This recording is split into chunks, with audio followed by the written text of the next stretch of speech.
This is the church they are talking about. Insane.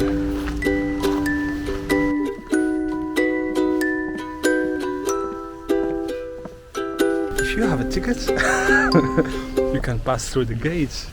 Wow, that's amazing. You might be wondering who financed the building of this tower. Maybe it's the Tsar himself, maybe it's some religious organization. The answer is none of that.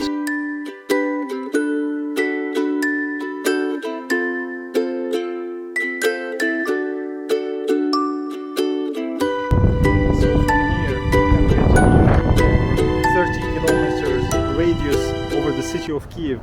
We are talking about a little bit less than 20 miles of view you can get, so you could see the Motherland Monument. The Ukrainian was between 5 to 7 million. I think the Russians, it's up to 20 million.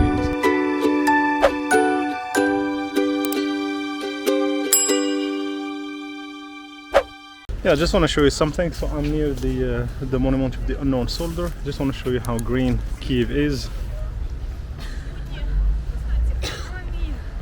This is open park for everyone, and they are still doing some renovation here.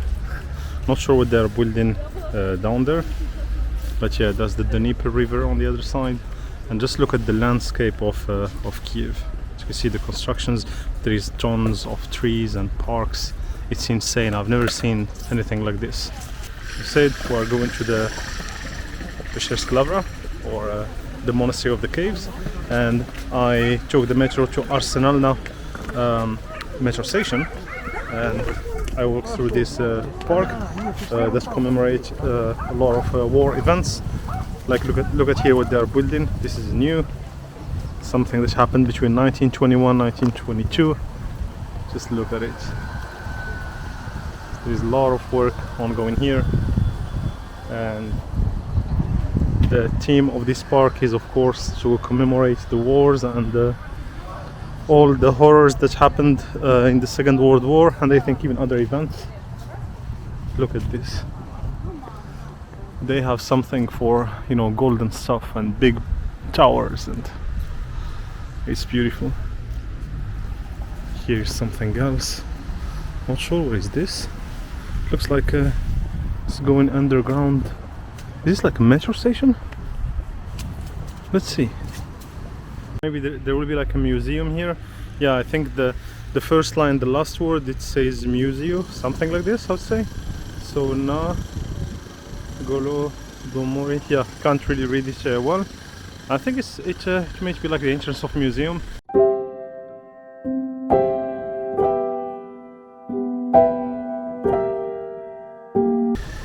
Alright friends, let's go to the Pechersk Lavra to see the caves, because apparently there is a labyrinth of caves that is insane. It was built more than 1,000 years ago, and just can't believe it's true, so I gotta check it.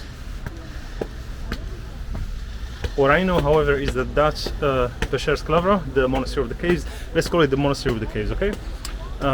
It's of a high importance, religious importance for Ukrainians and Slavic people. Church of the Savior on Berestov. This is the church they are talking about. Insane. And we're trying to go to that tower there that you see, the one behind the church.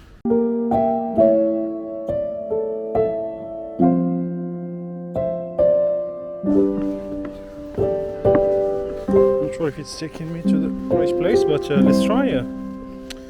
If we don't try, we don't know.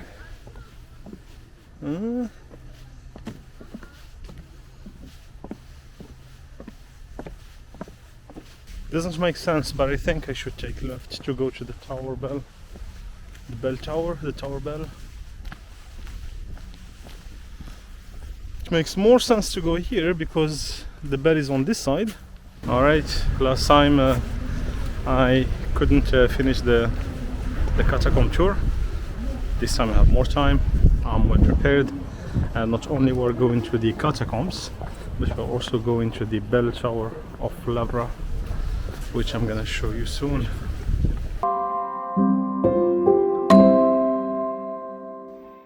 Alright, last time I took you down that way, if you remember. Yeah, now you remember the shops, kind of the tents they were trying to build. Now I think they are selling some stuff there. It's I would say finished. We will check it out after. You remember this descent, where the caves are is, you see the golden domes there. So that building there, the catacombs are there. So we'll go check them out. But before, we will go see the bell tower, which is on this side. So this is the street that we didn't check last time. So let's go explore. There's a lot of religious stuff here. This is a church shop. If you have a ticket, you can pass through the gates. Wow, that's amazing. It's a massive complex. Let me show you the signs here. You can get lost. Caves. That's why I told you it's more like down there. It's normal. It's caves. So the museum should be that one. Maybe. And what is this one here? I don't know. Exhibition of micro miniature, observation ground. It's really huge. Facade is white, right? But then suddenly you see it becomes red. The way they do it here is that they want to show to the public the original foundation of the monument. So what you see there as red is original stones. I'm just trying to read you some dates, okay? So I see 1073, so that's like almost 1000 years ago. I see 1729, 1941, and then 2000. So the oldest date I can read here is 1073. As you could see, let's try to touch the original stones.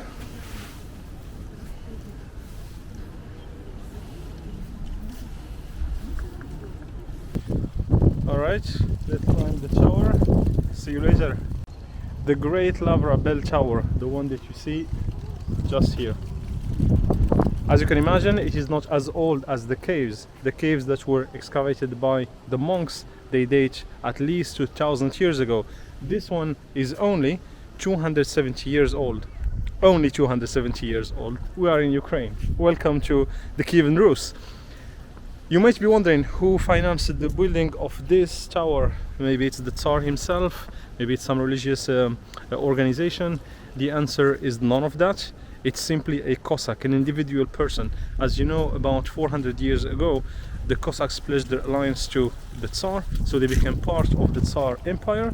So they became part of the society of I would say, of what was originally the Kievan Rus, of what at the time was the Tsar Empire. This tower that you see here, this beautiful tall tower, that if you climb it up there, you can see within a radius of 30 kilometers over the city of Kiev, which is a little bit less than 20 miles. And of course, you can also see a beautiful view over the Lavra Monastery complex itself. That Cossack man has financed it, spending something around 3,000 rubles.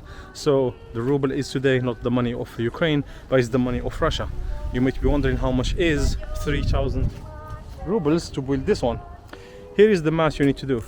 At the time, if you want to buy a cow, you needed only 5 rubles. Of course, today 5 rubles doesn't buy you anything. I think 74 rubles is around $1. So how much is a cow today? If you assume that a cow costs $1,000, you make the math, and this tower would cost around $600,000 that he spent from his own personal money. This Cossack man, I forgot his name. If you know his name, please drop me a comment in the comment section below the video. I would love to hear it from you.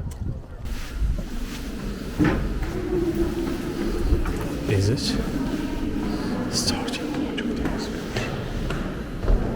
Yeah, I think it's this one.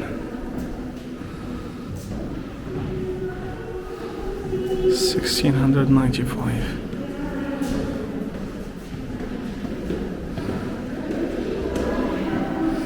Here it is, the man we're looking for, Ivan Mazepa, sorry. So the construction started in 1731.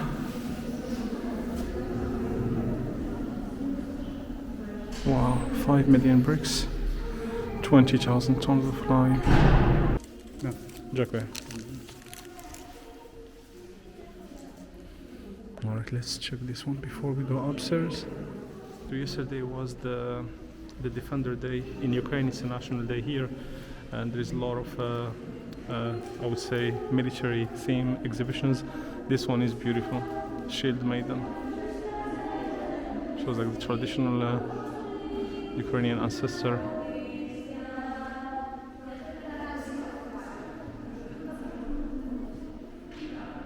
Some weapons from Ukraine.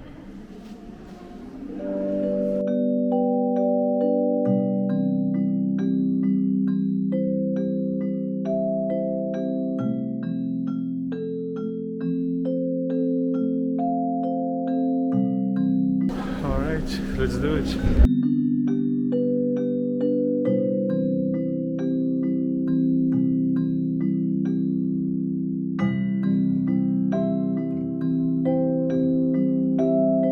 Finally some lights.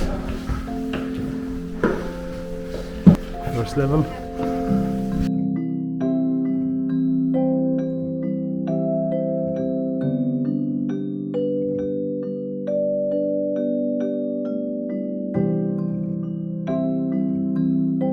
So we haven't arrived yet to the top. See the tower? You can say that I'm probably at the first level, maybe 1 out of 3. But just to show you how amazing this view is, I want you to follow the Dnieper river. So look at this. I can see the Dnieper river coming from there. You see?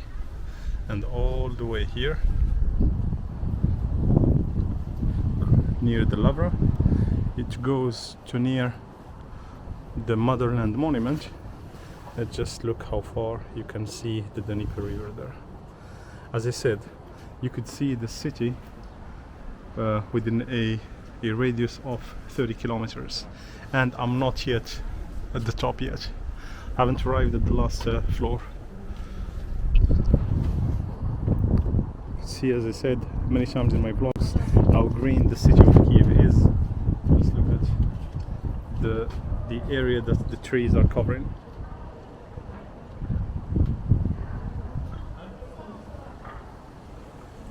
See the Dnieper river. Are some people swimming? Maybe.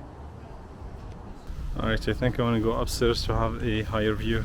So, mask on. See the original foundation here. The stones.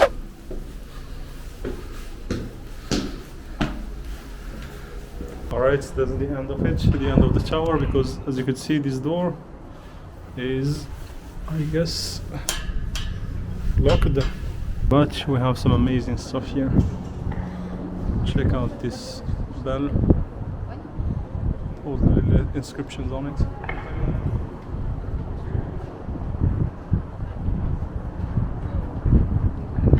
In the same way we counted the number of bells last time. Remember the other bell tower at the St. Sophia Cathedral? We'll do the same thing here. So we have 20 bells here. Check out this view.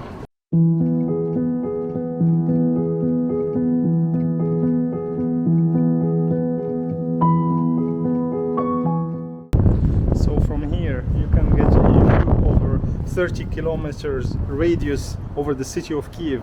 We are talking about a little bit less than 20 miles of view you can get. So you could see the Motherland Monument, you could see many of Kiev districts, and if I take you to this side, check out this view.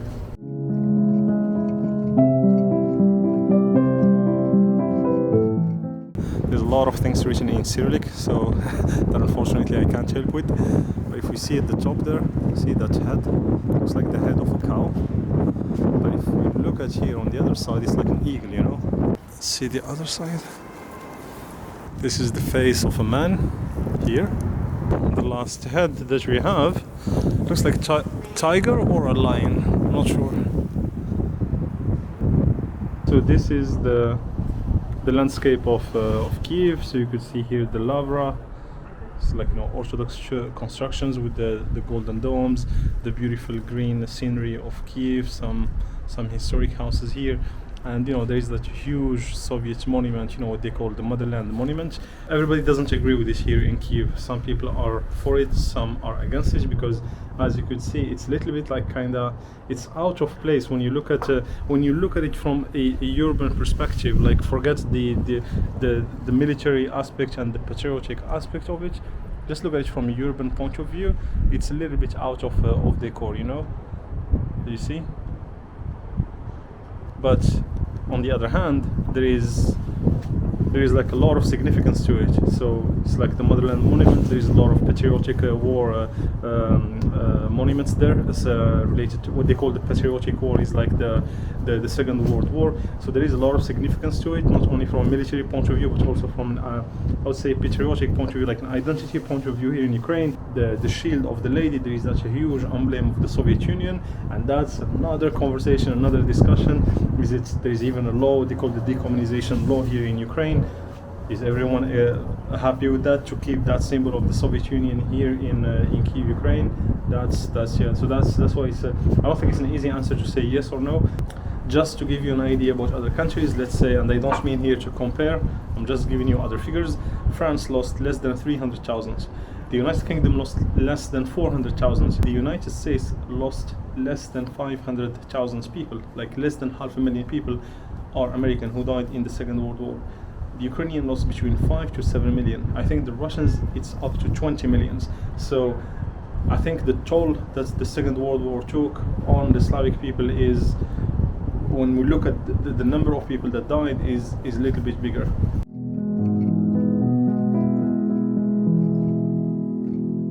That's Ukraine. That's Kiev, Ukraine.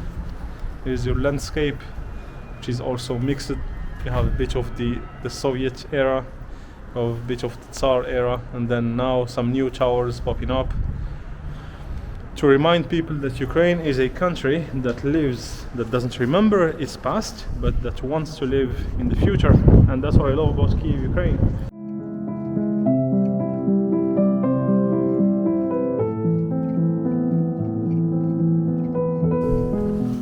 Alright, the great Lavra Tower Bell was done.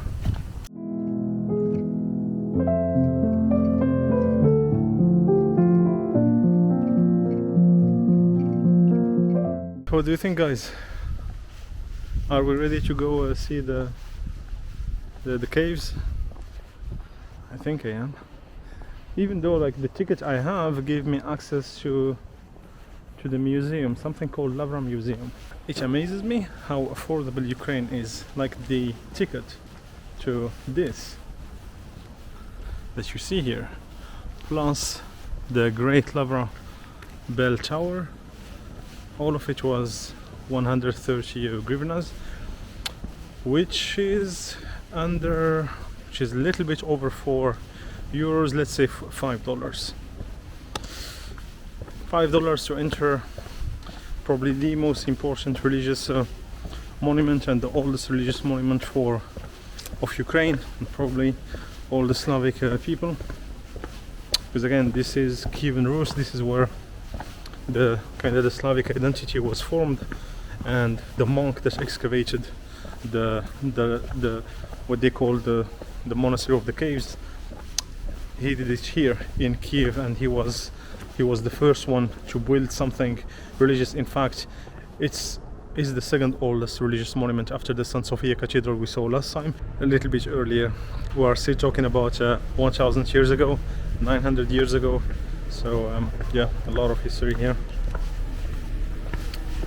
Dziękuję. All right, let's go to the caves now.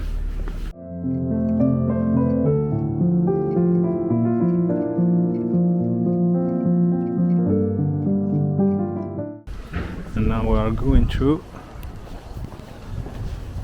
the caves.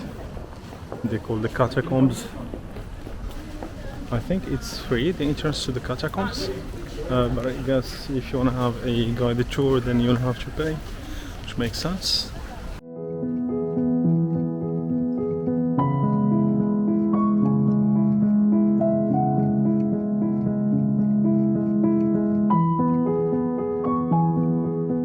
Alright, just finished the caves. I guess the portion that is open to the public is just a little one compared to how long the caves are, like the labyrinth. The labyrinth are located 5 to 15 meters underground, and the caves are like almost 1 kilometers long, like the labyrinth, and not all of it is open, of course. As you could see, like I spent probably less than let's say 10-15 minutes going through the caves. Of course, there is one pathway that is more like for the excursion, and then another pathway for those who are seeking prayers. And as you can see, there is like the tombs of the saints. The graves of the saints, including the one of Antony the monk. He is the one who found refuge in this place, and he started excavating his caves. Today, this place is home to thousands of monks. So 1,000 years ago, it started with one person, Antony the monk, Saint Antony the monk, and the issue they are facing today is that these caves are vulnerable. What happens is there are trees all over the place here, and some of them have been planted by saints, so they don't want to take them out. The problem of these trees, like I think it's like vines, the roots go like down, like deep in the ground, and they go through the cave. So if you are walking, this portion of the caves are closed, but there are some documentaries about it. You could see the caves, you know, the roots of the trees are coming through the caves, like the caves ceiling, and it makes the worst scenario. It may make that cave collapse. That's the worst scenario, but they are taking care of it. I don't think they agree to take off those trees, those vines, but that's what it is. But otherwise, it's I would say certainly one of the most important religious sites for the Orthodox Christianity. So not only for Ukrainians but for Orthodox Christians. And more certainly for the Slavic people. And because as you know, like before the Kievan Rus, the center of Orthodox Christianity was in Constantinople, which is modern day Istanbul, Turkey. That is not the case today. Today Istanbul is a Muslim city, and therefore kind of the center of Orthodox Christianity has become, I would say, the Kievan Rus, which is today Ukraine, and also I think Russia also claims it, that they are not kind of the holders of the Orthodox Christianity. That's what it is, my friends. This is the Monastery of the Caves. What they require is for the ladies to cover most of their bodies, including the hair. For the men, it's like, you know, cover the chest and cover the legs, like no shorts. That's what they require.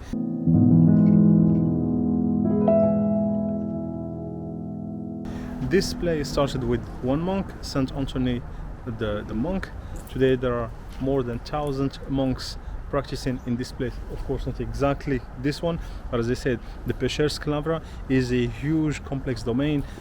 We went before to the great Lavra bell tower that was a little bit up the hill. Since this we are talking about caves, it's a little bit lower than the great Lavra bell tower, but it is still at a higher point compared to the city of Kiev. If I would show you the Dnieper river here, you see we are still at a higher point than we are still above the Dnieper river. But that's how they could excavate their caves that are between 5 to 15 meters deep in the ground. So this is how the ladies are dressed. So just so you know, if you come here for ladies, I think even if you don't have a scarf, I think you can buy it from here. You see, the lady here is kind of saving your day. She'll sell you, like long dress, scarf, and she's right at the entrance of it. You see, this is the main gate. I mean, the main gate of the Monastery of the Caves, because this is one part of it, as you can see. I came here at was it 1:30 p.m. before 2 p.m. Now it's 4:30 p.m. So it's I just managed to see the caves, because the caves close at 4:30 p.m. I think 2 hours and a half would be enough to do the bell tower, take your pictures, learn a bit about the place, and do the caves. but yeah, I would say 3 hours at least. All right, my friends, I'll leave you with these few of the pictures I took here in the Monastery of the Caves. I hope that the video inspired you coming to visit Kiev, Ukraine, and whether it's for religious purposes or just to satisfy your curiosity. I think that the complex is worth checking out. It's 1,000 years old and there is a lot to see and learn, so yeah, definitely worth spending one of your afternoons here. This has been said, my friends. Thank you for watching the video and see you later. Do svidaniya.